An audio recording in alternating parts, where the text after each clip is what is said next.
Okay. So முதல்ல சொன்ன மாதிரி சாக்ரோலைட்டிஸில அன்ஈவனா வெயிட் டிஸ்ட்ரிபியூஷன் ஆகுதுன்னு சொன்னேன். அதாவது ஒரு பக்கம் அதிகமாக வெயிட் போறதுனால தான் வந்து அங்க தேய்மானம் அதிகமாகுதுன்னு சொன்னேன். ஸோ ஒரு பக்கம் யூசுவலா வெயிட் ஏன் அதிகமா தேய்மானம் ஆகணும்? ஸோ சாக்ரோலைட்டிஸ் வராம தவிர்க்கிறதுக்கு என்ன பண்ணணும்? That is more important. So யூசுவலா நம்ம உட்காரும்போது பார்த்தீங்கன்னா, சிலருக்கு டெண்டன்சி இருக்கும். ஒரு பக்கமாவே சாஞ்சு உட்காருவாங்க. இந்த பக்கம் ஒரு ஹெவி பர்ஸ் வச்சிருக்கலாம்.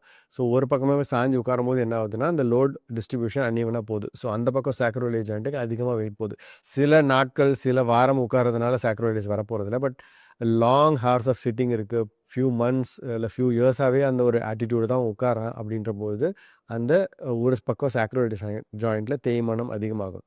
சிலருக்கு பார்த்தீங்கன்னா வந்து வெயிட் தூக்குற மாதிரியான ப்ரொஃபஷன் இருக்கும். போலீஸ் ஃபோர்ஸில இருப்பாங்க. அவங்க ஒரு பக்கமாவே வந்து இந்த ரைஃபிள் யூஸ் பண்ணிட்டு இருப்பாங்க.